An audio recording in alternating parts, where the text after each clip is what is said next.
Shalom, salam sejahtera bagi jemaat GBI Gilgal. Bagi saya sukacita untuk kembali menyampaikan firman Tuhan buat kita semua. Shalom juga untuk Pastor Juan, juga Ibu Lucy. Dan terima kasih atas undangannya. Hari ini saya mau bicara mengenai your Christ identity.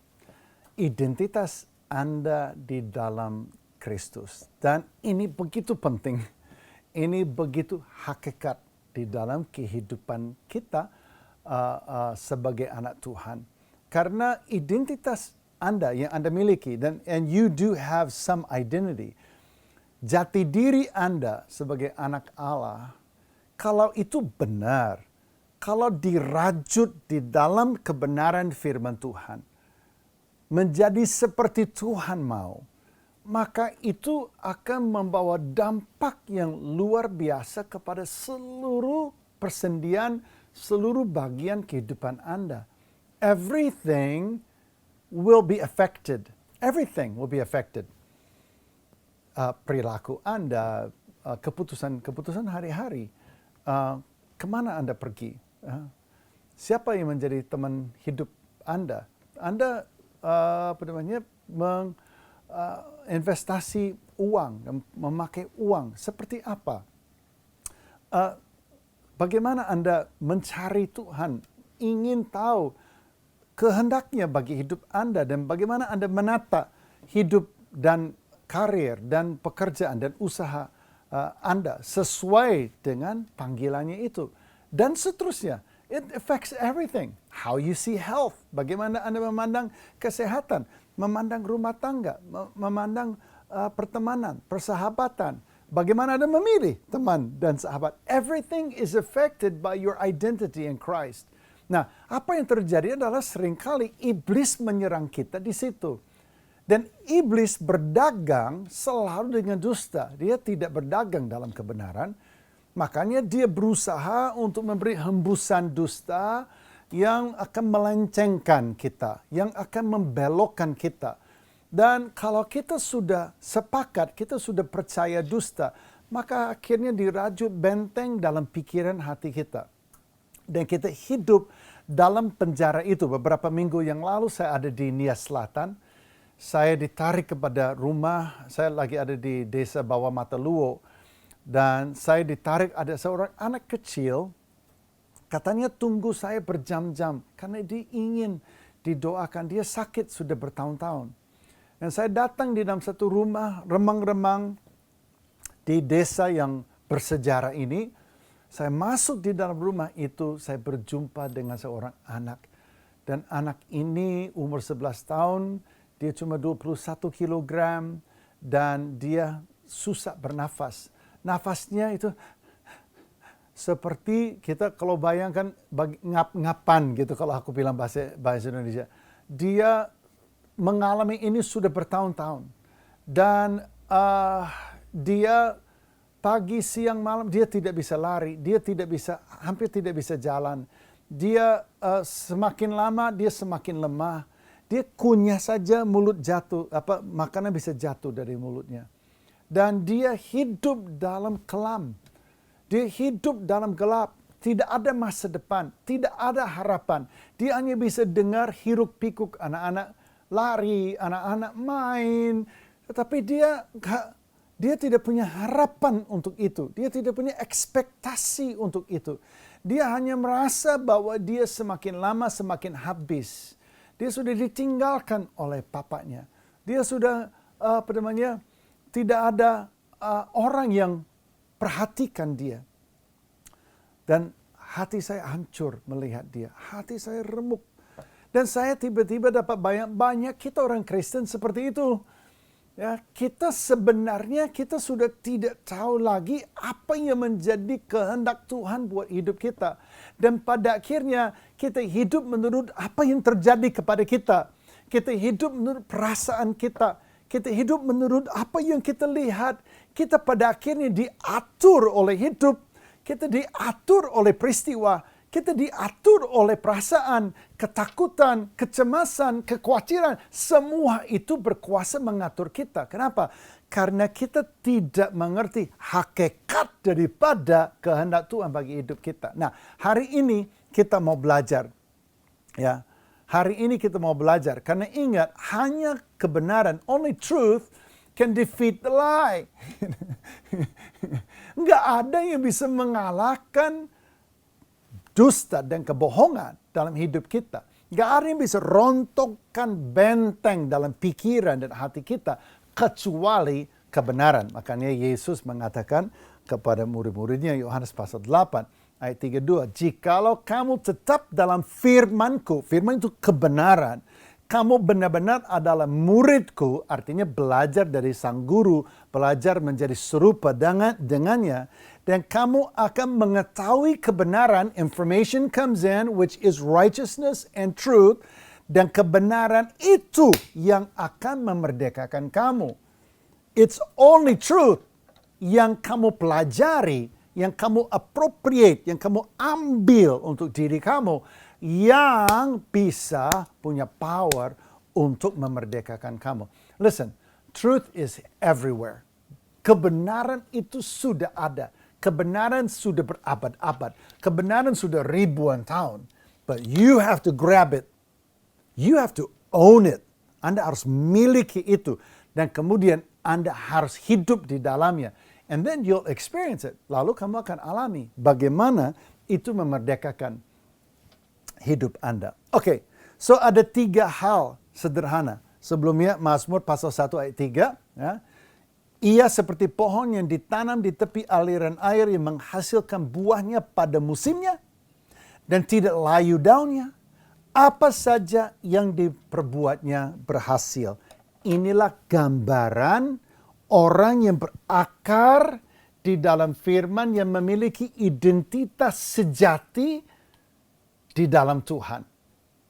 Ya, dia adalah pohon yang berakar di dalam tanah yang subur, katakanlah firman, dan di tepi aliran air yang dihembuskan oleh Roh Kudus, yang dinyatakan oleh Roh Allah, dan itu yang mendatangkan kehidupan bagi akar-akarnya sehingga menjadi kuat.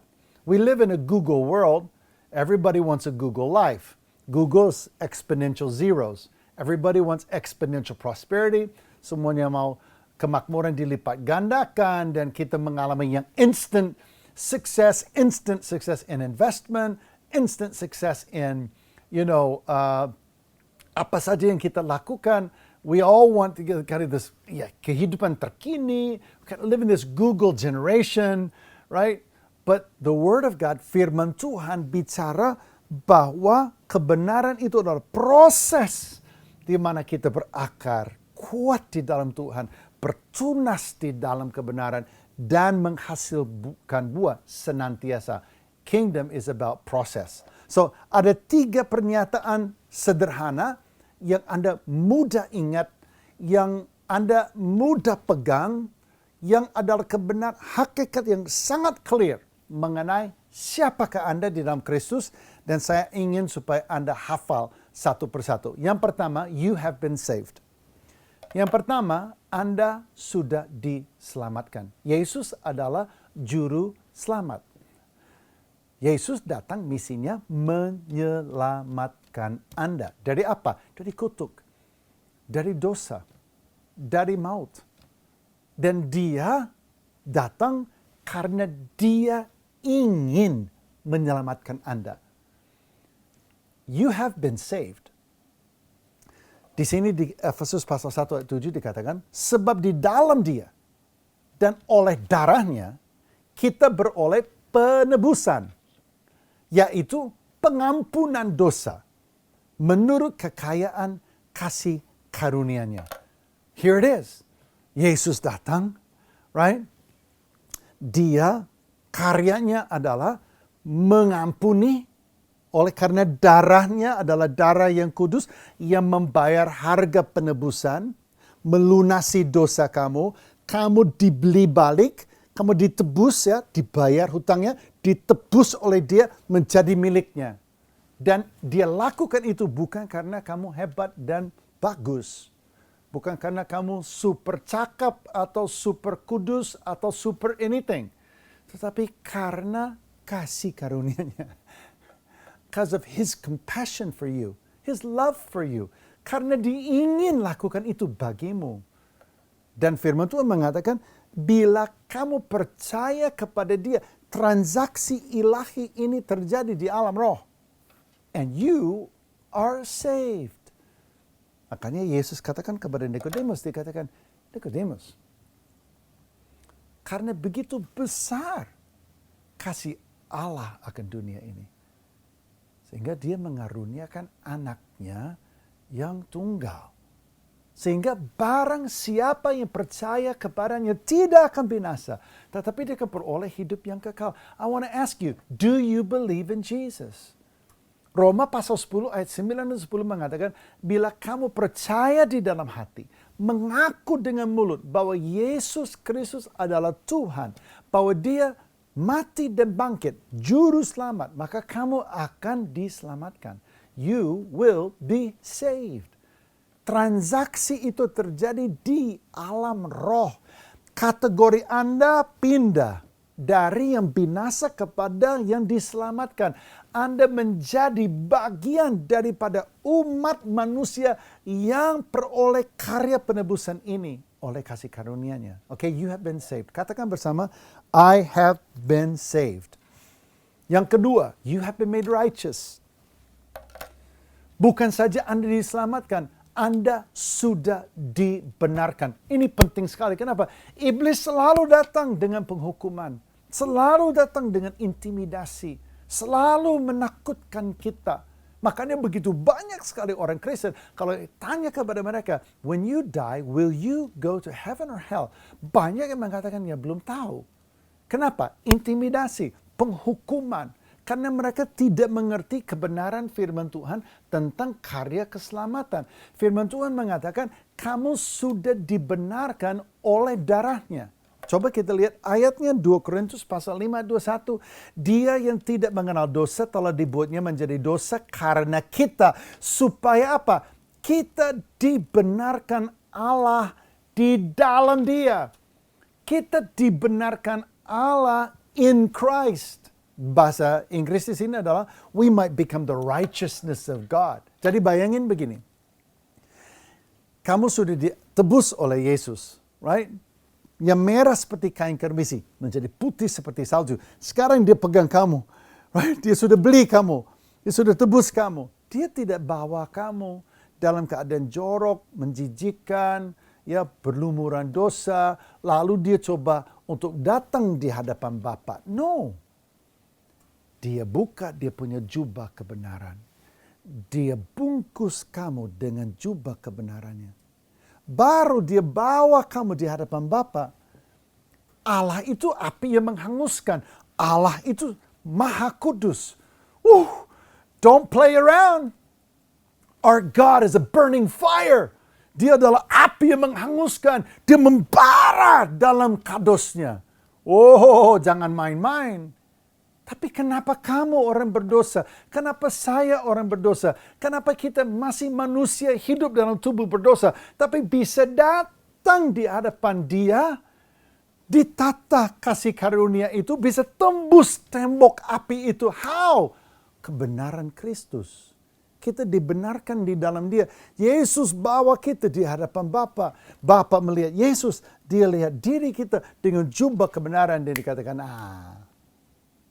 you have been made righteous. Anda sudah dibenarkan di dalam Yesus. This is so important. Kenapa? Iblis is always selling us intimidation. Selalu dia berdagang. Dia jual intimidasi dan penghukuman. Ya, tapi Tuhan so kecewa ya sama kamu. Tuhan itu murka ya lihat kamu. Gagal lagi. Tuhan gak terima. Kamu itu keselip lagi. Tuhan udah geleng-geleng kepala. Dia sudah kelelep ya dengan kesalahan kamu. Dia udah gak tahan lagi lihat kamu. Udah pasti kecewa. Kamu mendukakan Roh Kudus.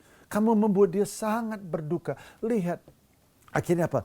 Intimidasi, ketakutan, cemas, khawatir, menggerogoti kita. Akhirnya saudara, kita menjadi orang Kristen yang nyaris nggak percaya bahwa kita diselamatkan. How can you live a productive life? Bagaimana Anda mau bangkit dan berdiri kuat dan mengatakan, I am God's ambassador to the world. Saya adalah duta kerajaan surga buat kotaku, buat bangsaku, buat lingkunganku, buat usahaku, buat keluargaku. I'm the one. God sent me. Tuhan mengutus aku. Wah, kita gak bisa. Makanya itu pada akhirnya kita hidup yang gak produktif. Kenapa? Jati diri kita itu digrogoti oleh dusta dan kebohongan. Yang ketiga, you have become His child. Anda sudah menjadi anaknya. Tetapi semua orang yang menerimanya diberinya kuasa supaya menjadi anak-anak Allah. Amen. Yaitu mereka yang percaya dalam namanya. Yohanes pasal 1 ayat 12. Here it is. Kalau kamu percaya kepada Dia, bukan hanya kamu diselamatkan, dibungkus dengan kebenaran, made righteous by God. Tetapi sekarang Tuhan mengatakan, nih, aku mau angkat kamu menjadi anakku. Ini idenya Tuhan, ini gagasan Tuhan, bukan ide kamu, bukan permohonan kamu. Kamu tidak harus minta kepada Tuhan, jadikan aku anakmu. Yang kamu harus lakukan adalah percaya pada Yesus. Bertekuk lutut di kaki salib itu. Ya, mengakui dosa kamu, bahwa kamu butuh juru selamat. Karya keselamatan itu datangkan kamu. Dia cemburu, dia gemes, dia ingin meraih kamu. Dia ingin membungkus kamu dengan kebenarannya. Dan dia ingin menjadikan kamu anaknya. This is God's idea. This is God's plan for you. Keren banget. Kekristenan kita, keselamatan kita. So amazing, so wonderful, so blow your mind incredible. That God, the God of heaven, wants you. Dia menginginkan kamu. Dan Dia meraih kamu. Dan dijadikan kamu anaknya. Wah, luar biasa. Now you can say, I am His son. Akulah anak lakinya. Aku adalah anak perempuan. Putra putri Allah. This is so powerful. Berarti namamu tercatat di buku kehidupan anak domba. Tidak akan dihapus daripadanya. Kamu adalah milik Allah. Dan Dia cemburu atasmu. Dia adalah Bapa yang baik. Dia sangat ingin supaya kamu bertunas, bertumbuh, berkembang. Dan menjadi duta mewakili Bapa di bumi ini. Nah, sekarang kita harus hidup di dalam kebenaran itu. Kalau saudara tahu kebenaran, Anda bisa menghidupi kebenaran. Makanya kita luruskan dulu kebenaran hari ini. Ya, kita tidak mau seperti Yakobus pasal 1 menjadi pelaku firman, bukan hanya pendengar saja, tetapi hendaklah kamu menjadi pelaku firman. Bukan hanya pendengar saja. Sebab jika tidak demikian, kamu menipu diri sendiri. Ya. Kita tidak mau mendua hati. Kita tidak mau diombang-ambingkan di sini, di sana oleh setiap dusta dan kebohongan, setiap perasaan, setiap kejadian, setiap peristiwa, setiap hal yang menghadang hidup kita, kita kembali goyah. Kenapa? Karena kita nggak mengerti who we are.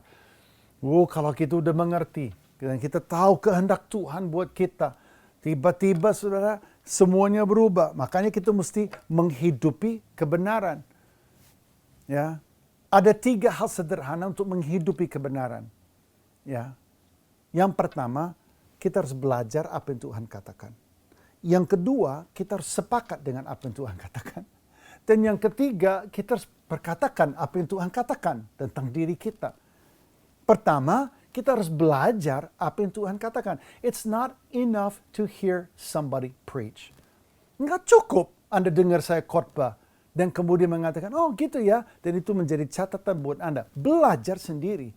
Makanya ada Alkitab ini, buku pedoman hidup bagi setiap orang percaya. Learn. Belajar apa yang Tuhan katakan mengenai keselamatan, mengenai panggilan, mengenai destiny, mengenai perilaku, mengenai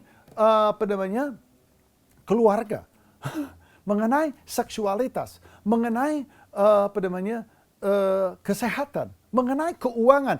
Learn what did God say. Apa yang Tuhan katakan, apa yang Tuhan janjikan, apa yang Tuhan firmankan. Karena kebenaran ini Anda harus pelajari sendiri. Kemudian Anda baru bisa sepakat. Kalau Anda tidak mengetahui kebenaran, Anda tidak bisa sepakat dengan kebenaran. Jangan membiarkan sesuatu yang bukan kebenaran, persepsi menjadi kebenaranmu.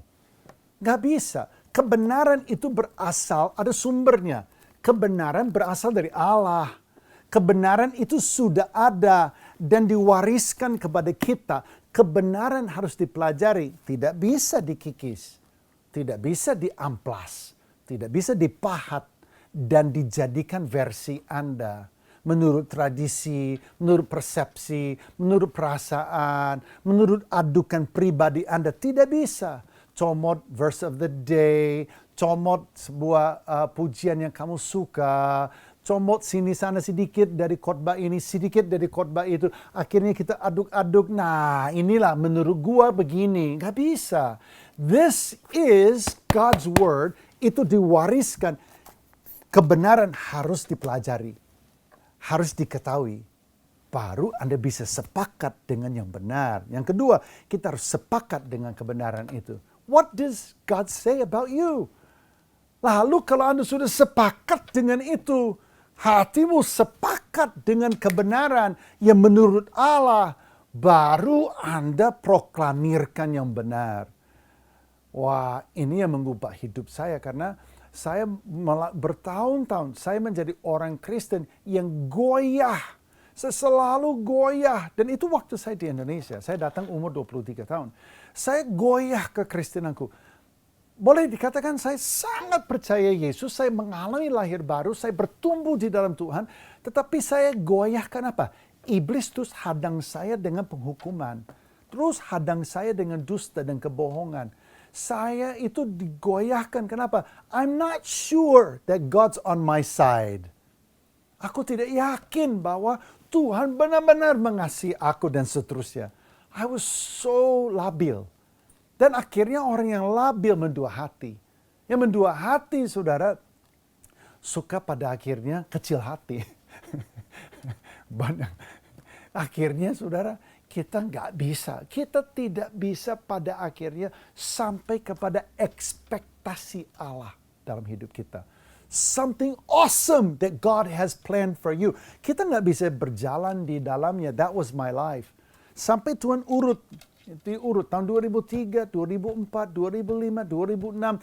Aku melalui proses di mana Tuhan mengurut kembali imanku menurut apa? Kebenaran ini. Waktu saya tahu, waktu saya pelajari sendiri, baru ngeh. Ngerti ya? Ngeh. Baru ngeh gitu. Oh, ternyata gue dibohongin. Ternyata gue udah salah. I'm actually putting my faith in a lie. Dan akhirnya apa yang terjadi? Aku dimerdekakan. Powerful. Powerful. Saya ingin supaya saudara dengar hari ini. Bahwa you have to study truth. Kemudian Anda harus sepakat. Pastikan sepakat dengan kebenaran. Baru saudara proklamirkan. Mulai perkatakan kebenaran itu di dalam doa. Perkatakan kebenaran itu. Proklamirkan itu atas hidupmu, istrimu, suamimu, anak-anakmu, pekerjaanmu, rumah tanggamu, kesehatanmu. You speak the truth. Powerful.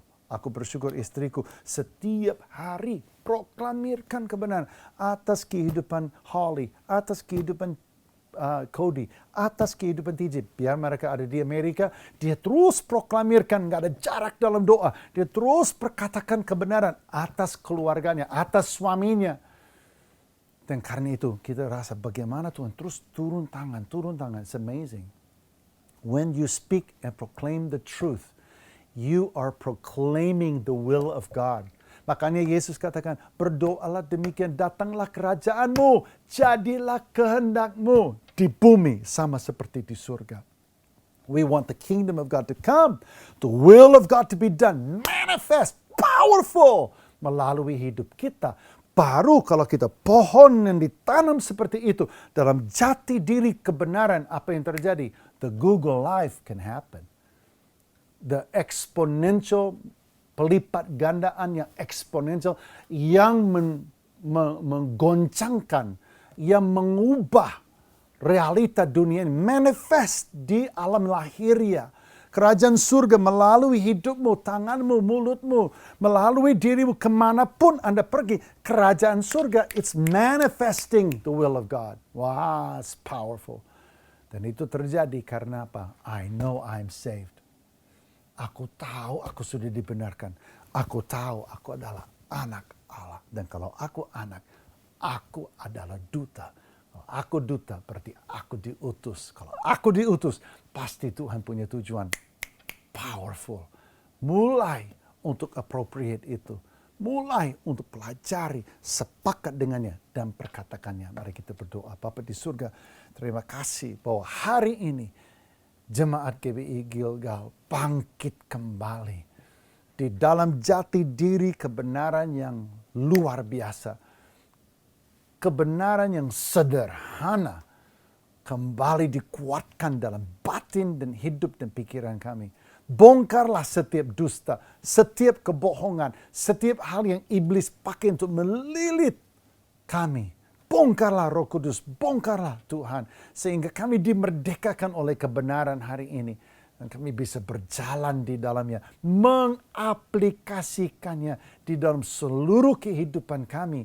Karena kami belajar dan kami sepakat dan kami perkatakannya atas seluruh kehidupan kami. Terima kasih Tuhan, kami mengucap syukur di dalam nama Yesus. Haleluya, haleluya, amin. Tuhan Yesus memberkati. God bless you.